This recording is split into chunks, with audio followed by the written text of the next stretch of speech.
The second area of his reform is the Quran. It was a binary task. One, he felt that in order to get rid of the superstitions in society, the Quran must play its part. And it's the Quran which is the most successful tool in eradicating innovations from society. For that, he translated the Quran, probably the most daunting task of that era, since the theologians had deemed translating the Quran as heresy. It was kufr. And all throughout the Khurasan and the upper plateau of the Muslim world, there had been no translation for time. He translated the Quran in spoken Persian.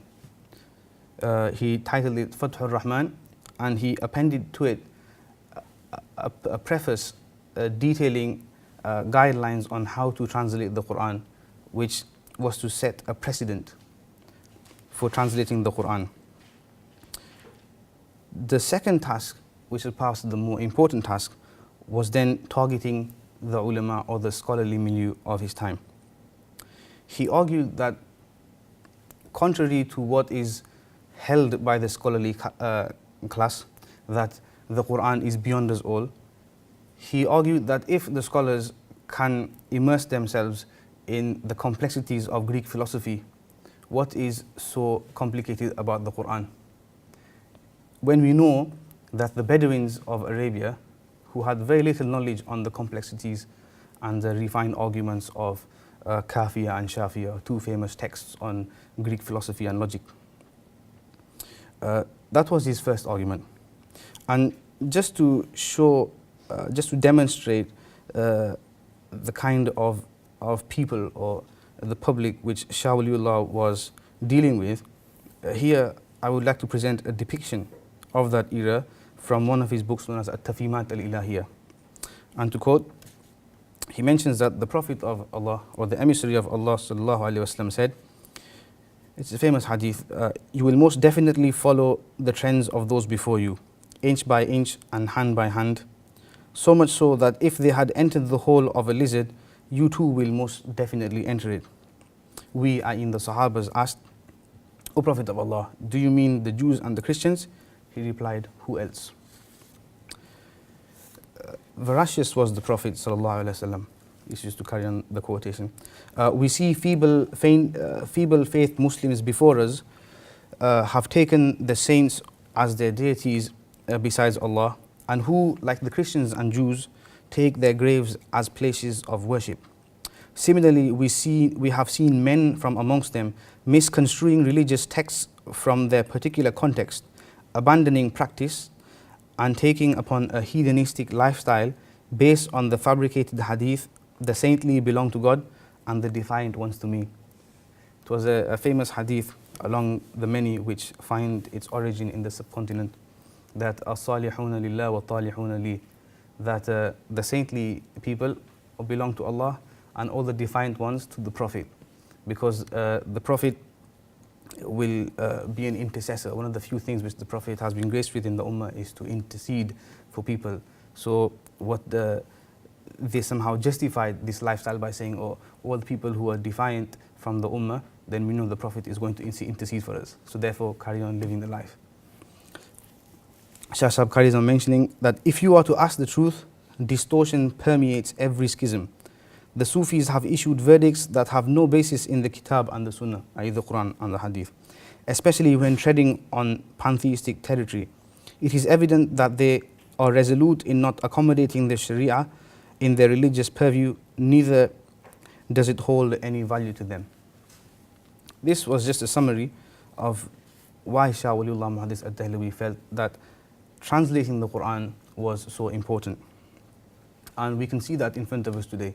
The most effective way of eradicating innovations and superstitions from society is by giving the Quran its due right, that every Muslim should be well versed in the contents of the Quran and reciting the Quran for themselves.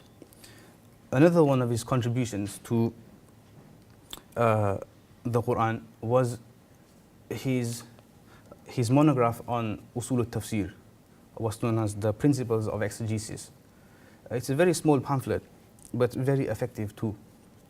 it shows for the expert in exegesis that Shah Waliullah has spent more time immersed in the Quran itself, very genuine and original work, and he has not spent most of his time just picking up the old texts that are famous within the science. And he mentions in the foreword that within this monograph I have laid down the principles that will facilitate for scholars today to approach the Quran. And he also mentions that if a student was to sit down in front of an exegete and go through all the literature on exegesis or all the books of tafsir, conditioned that he is from this era, he will not reach the conclusions that I have put within this text. And many scholars until today are indebted to this work, with special reference to Shaykhul Hind, Maulana Mahmudul Hasan, who read both Suyuti's Itqan and then read Shah Waliullah's Fawzul Kabir. The Itqan is in 2 volumes, roughly about 800 pages, and the Fawzul Kabir amounts to about 40 pages. And he mentions that only the people who have gone through all the encyclopedias on exegesis, on usul al-tafsir, can truly value this text. So these are his contributions to the Quran. Moving on to the hadith. In terms of hadith, he is recalled as Muhaddith ad-Dihlawi, or the tradition is from Delhi. He is also titled Musnid al-Hind, the Indian link, since all the scholars of hadith from India today link their chain of narration to Shah Waliullah, and from him it goes out into Arabia. He is recalled for standardizing the study of hadith in India. Just to give you a brief synopsis or an idea of the study of hadith and how it came into India, the study of hadith began with the expedition of the Arabs. The study of hadith is as old as the study of Islam in India. Perhaps the first expedition which is recorded in history recalls a scholar by the name of Rabi' ibn Sabih al-Basri, who Katib al-Shilapi mentions is the first writer of hadith in Islam. أول من صنف في الإسلام. He was the first person to write a book in Islam. He joined the expedition to India, and he is buried about 6 miles from Bharuch in Gujarat. But we don't find anything concrete about how the hadith or the study of hadith sustained itself. After the Ghaznavid and the Ghurid invasion of India, which followed the Arabs, a specific type of Persian or Khurasanid religious orientation became dominant in India. And due to the domination of the Ghaznavid and Ghurid governments, the relationship with the Arab world was severed. And therefore, the most important texts had changed from the Quran and the Sunnah to theology, Greek philosophy, and literature. Only 3 texts survived throughout this period on hadith. One of them is the famous Muhaddith as-Saghani, who is from Pakistan, was born in Lahore and died in 1252. The second text is Al-Masabih al-Sunnah by Al-Baghawi, and a book called Mishkat al-Masabih by Imam at-Tabrizi. The scholarly milieu of that time deemed that anyone who had read Mishkat was licensed to be titled as a muhaddith.